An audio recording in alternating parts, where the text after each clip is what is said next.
Ser podcast.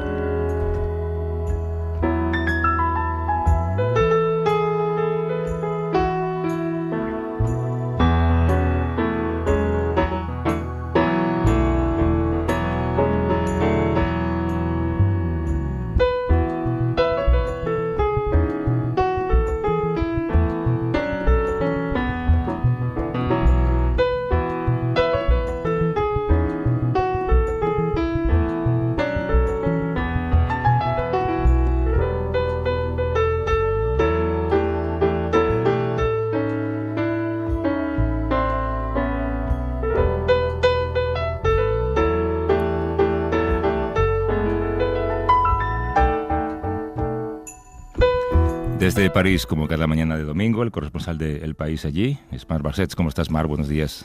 Hola, Javier. Buenos días, bonjour. ¿Qué tal ha ido la semana por Francia? Bien, bien, bien. ¿Todo bien? Sí. He visto que has escrito algo en el diario sobre el feísmo, que es un concepto que también en política y en urbanismo estuvo muy de moda hace unos años en España, pero que allí tiene otro significado, ¿no? También casi cultural, literario. Sí.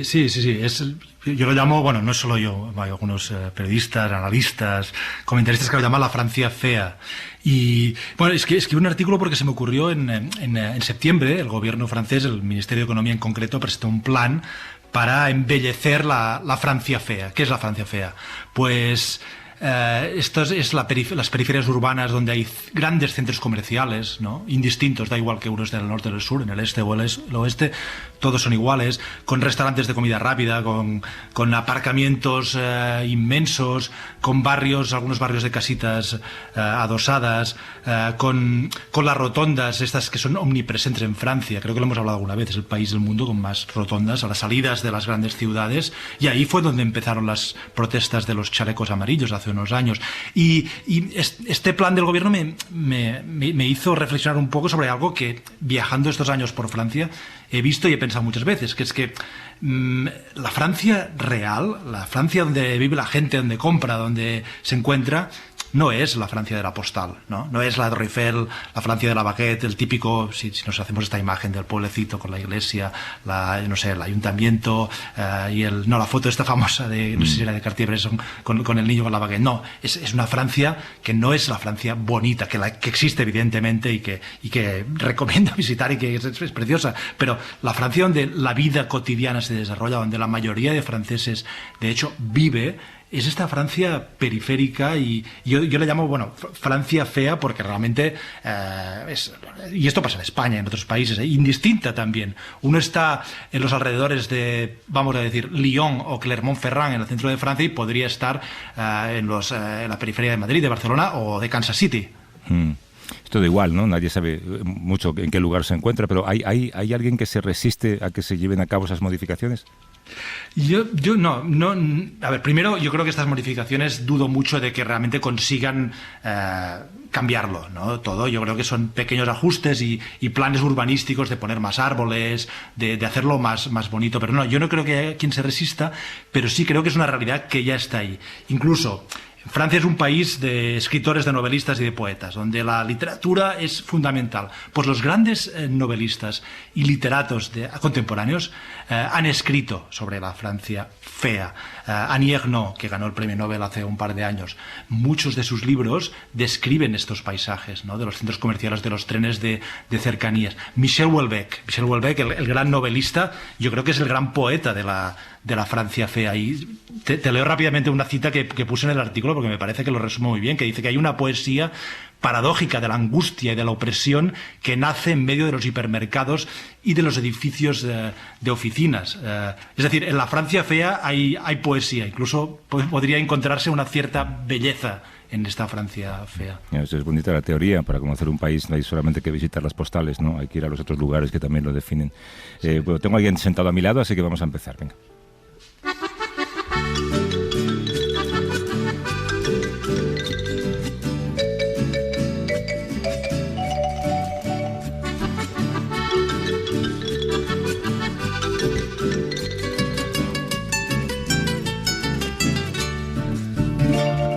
Como una flor de piñuela a la orilla arena del camino, lavada con la reseda, jabón de seda precolombino. Te veo surgir altivo con tu penacho de gloria, ataviado por la historia, mi querido Monimbo. Los rubios conquistadores que vinieron de otras tierras supieron de tu bravura, de tu heroica resistencia. Chocó la espada invasora con la macana de piedra, y de esa chispa rebelde Nicaragua despertó. Vivirás, Monimbo, llama pura del pueblo, oigo tu corazón. Ataba al guerrillero, donde el indio cayó, floreció el granadillo, para hacer las marimbas que tocan los sones de liberación. Mirar a Centroamérica es adentrarse en el desconocimiento que tenemos sobre la región. Es una de las zonas territorialmente más pequeñas que componen el continente americano y, sin embargo, transcurren en ella más cosas de las que a veces los periodistas que se encuentran allí son capaces de narrar, no porque no tengan capacidad para ello, sino porque las condiciones en las que lo hacen muchas veces están lejos de ser sencillas y con el paso del tiempo se han ido endureciendo, no han ido mejorando.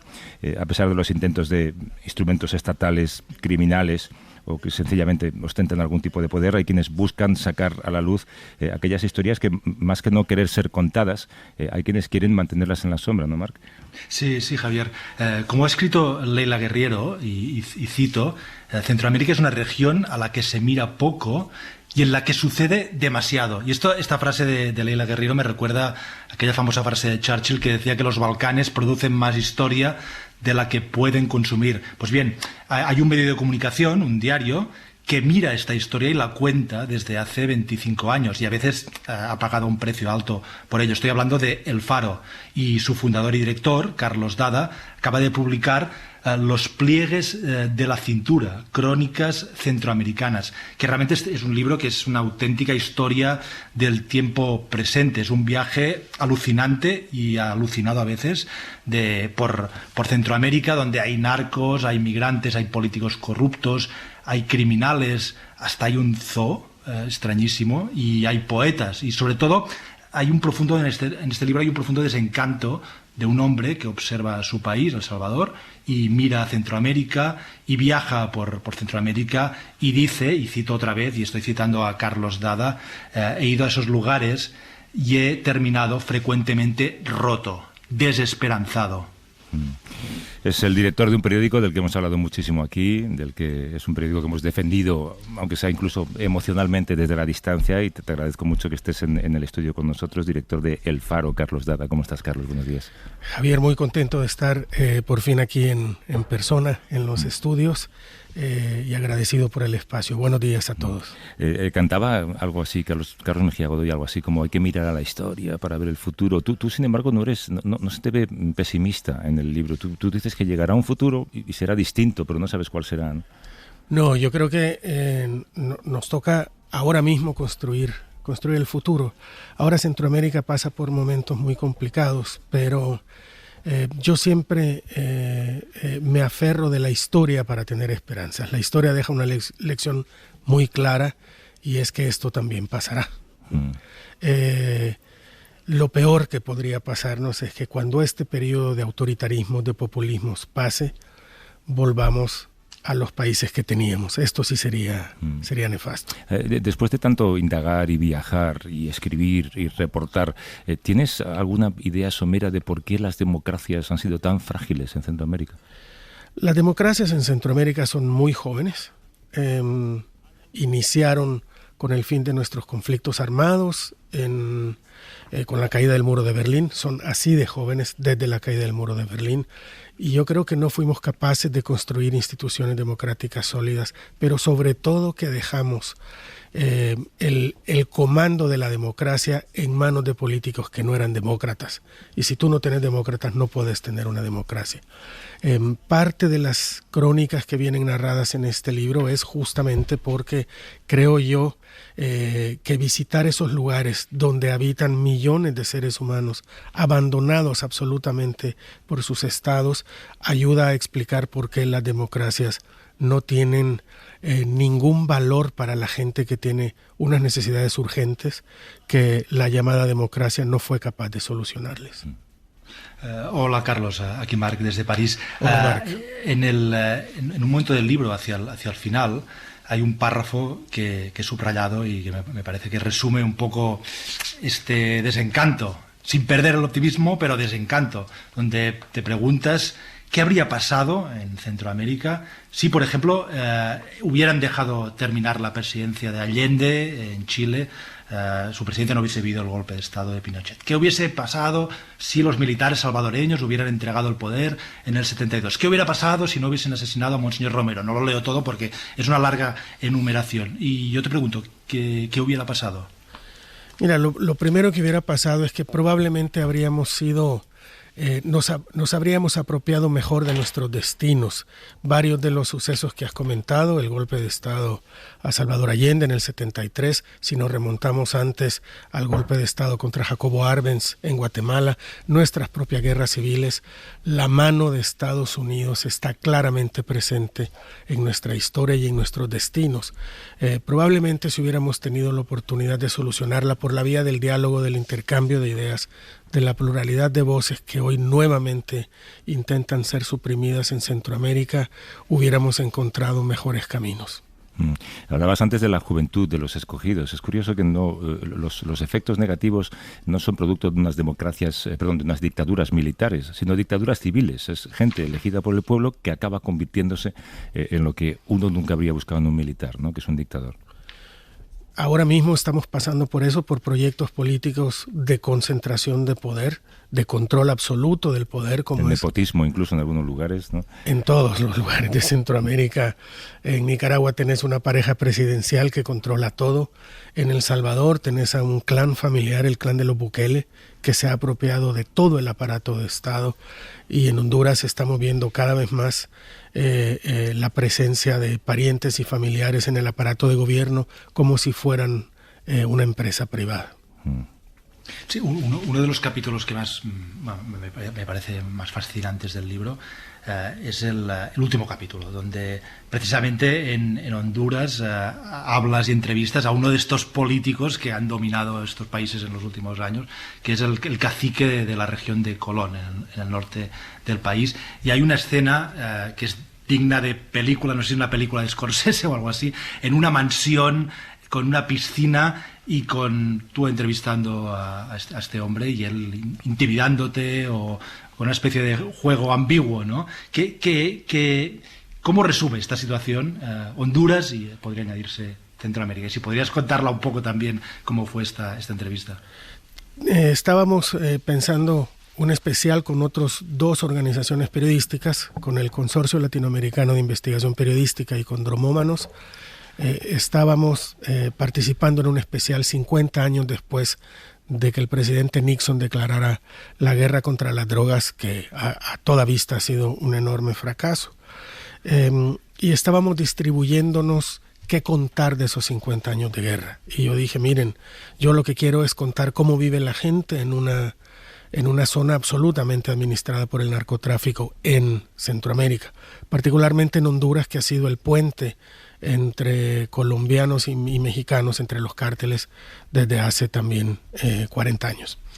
Y por eso fui a Colón, al departamento costero al norte de Honduras, donde reinaba el cártel de los Cachiros y donde aún sigue reinando el narcotráfico y el Estado está al servicio de esos cárteles del narcotráfico. Honduras, como recordarán, es una especie de narcoestado. Su último presidente está detenido en Estados Unidos, acusado de narcotráfico en una corte federal de Nueva York.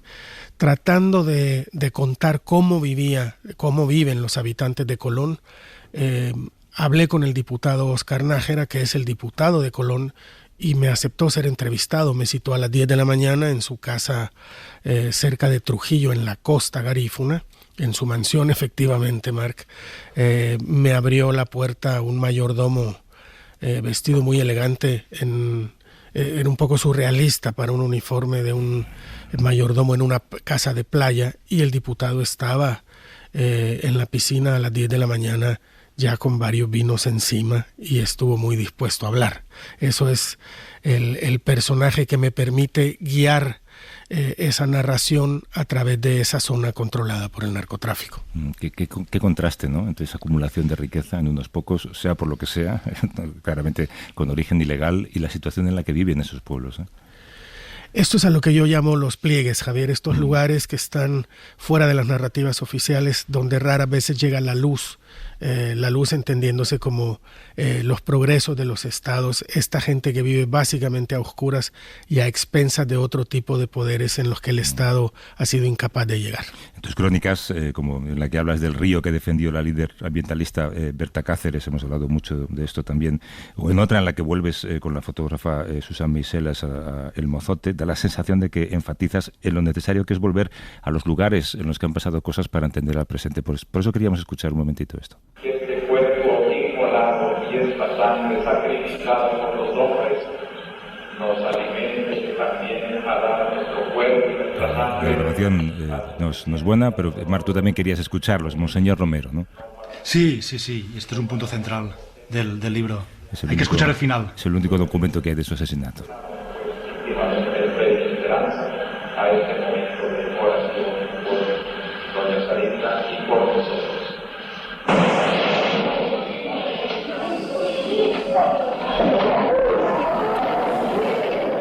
La grabación dolorosa con la perspectiva del tiempo, ¿cómo te ayuda a entender el presente esto que pasó? Todavía me estremece cuando escucho este audio. Monseñor Romero ha sido nuestra luz, el salvadoreño más prominente, un defensor de los pobres, la voz de los sin voz, como le llamamos. Ha sido una obsesión periodística para mí. Así matamos a Monseñor Romero, la crónica que está en medio del libro, es el resultado de años de investigación y de conversaciones clandestinas, diría yo, con el orquestador de su asesinato, con el asesino, con uno de los asesinos. En esta misa es el primer obispo en 500 años asesinado mientras daba misa. Después del obispo de Canterbury sigue Monseñor Romero, en una pequeña capilla en San Salvador en marzo de 1980. 30 años después logré publicar Así matamos a Monseñor Romero, que es la investigación desde el lado de los asesinos, que explica un poco el operativo para matarlo. Pero claro, no explica las consecuencias que eso ha tenido. No hemos sido capaces de resolver ni siquiera ese crimen. Javier, yo insisto mucho a lo largo de todo el libro, creo que es un leitmotiv para mí, regresar un poco a los crímenes del pasado, porque creo que si no lo resolvemos es muy difícil caminar. Y esto es en sentido absolutamente contrario a lo que nos sucedió como sociedad después de los acuerdos de paz que fueron modélicos en El Salvador, pero los poderes optaron por dejar atrás el pasado sin resolverlo, para caminar sin heridas, y yo creo que este fue un error garrafal. Ahora tenemos a un dictador en ciernes que también niega todo nuestro pasado y que anuncia que la historia comienza con él, y yo creo que perdemos muchísimo si no logramos resolver eso. El crimen de Monseñor Romero, el crimen más importante en la historia de mi país, continúa impune a estas alturas. Igual el Mozote, ya hablabas de la crónica. El Mozote es la peor masacre cometida en América Latina en la segunda mitad del siglo XX. 1000 personas asesinadas por un pelotón del ejército salvadoreño, la mitad de ellos menores de edad, y sigue en la impunidad. Así es muy difícil avanzar. Y todavía se está a tiempo de que deje de haber esta impunidad y de que se recuerde, porque el peligro es que acabe no solo quedando impune, sino que se olvide, sea historia pasada y haya una amnesia definitivamente. Mira, Marc, durante los primeros años de posguerra en El Salvador, los acuerdos de paz son del 92, el gobierno salvadoreño durante 20 años estuvo en manos de ARENA, el partido fundado por Roberto Dawison, líder de los Escuadrones de la Muerte y autor intelectual del asesinato de Monseñor Romero. Durante esos 20 años, los gobiernos de ARENA optaron por negar siquiera la figura de Monseñor Romero. No existía en nuestra vida nacional.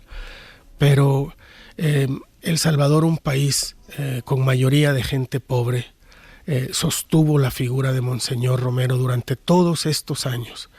Sostuvo su memoria. Es algo demasiado importante para nosotros, hasta hasta llevarlo a los altares ahora como un santo. Fue canonizado hace pocos años por el Papa Francisco y ahora tenemos un mártir además, si me permiten, muy especial, porque si no es la primera vez, será una de las veces excepcionales en que alguien es declarado mártir por ser asesinado en defensa de la fe, pero que sus asesinos también son cristianos. Es una cuestión excepcional. Monseñor Romero, ya digo, sigue siendo una figura universal. Cuando dices que hablaste con uno de los ideólogos, uno de los ejecutores, ¿están arrepentidos de alguna manera? No te lo puedo responder en plural, Javier. Particularmente sí, porque estaba ya absolutamente abandonado por lo que era su grupo de guerreros, como él les llamaba. Él ya había sido sometido a un juicio en California del que huyó. Estaba oculto en una zona rural de Centroamérica, prometí no revelar el lugar, y había perdido hasta el nombre por miedo a ser perseguido por quienes lo querían juzgar en Estados Unidos. Había cambiado hasta el nombre, vivía en la absoluta pobreza y él aseguraba haber cambiado ya su forma de pensar y estar muy arrepentido. Pero es probablemente una excepción. Carlos, ¿en qué condiciones, a veces se nos olvida, en qué condiciones haces periodismo? Porque aquí hemos narrado con redactores de tu periódico, contigo también, pues estas incursiones repentinas de policías en redacciones, tenéis que marcharos, tenéis que esconderos. ¿En qué condiciones estáis ahora? Bueno, hemos tenido que mover el periódico a Costa Rica para esquivar los ataques directos del gobierno del presidente Bukele. Hemos sufrido espionaje de todo tipo, con Pegasus en los teléfonos de 22, de 30 de nuestros redactores, amenazas, acosos judiciales, acosos fiscales. Ahora el periodismo se criminaliza en mi país. Pero mira, Javier, en realidad yo le digo mucho a mi redacción, hay una forma muy fácil de evitar que estas cosas no sucedan, y eso es dejar de hacer lo que hacemos. Y como optamos por seguirlo haciendo, seguimos aquí hablando de lo que hacemos, que es la razón por la cual ahora estamos sometidos a estos acosos. Recuerda esto que te decía antes, ¿no? Lo decía José Martí, también lo conoce mucho Marc, el periodismo es un sacerdocio. Así que de alguna manera. Carlos Dada, que es director del Faro, publica ahora Los pliegues de la cintura con libros del CAO. Mil gracias, Carlos, por pasarte por el estudio y suerte con todos tus viajes y sobre todo con el Faro. Al contrario, Javier, Marc, muchísimas gracias por el espacio y por la agradable conversación, y buenos días a todos tus radioescuchas. Cuídate mucho.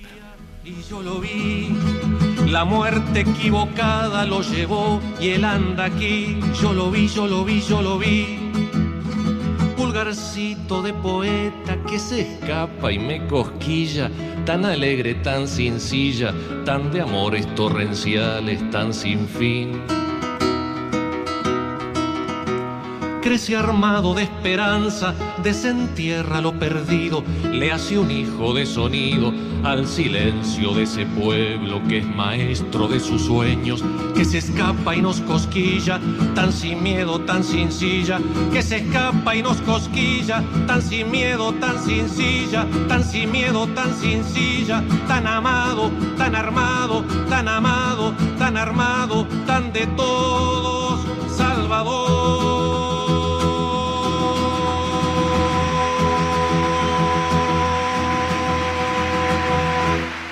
Para no perderte ningún episodio, síguenos en la aplicación o la web de la SER, Podium Podcast o tu plataforma de audio favorita.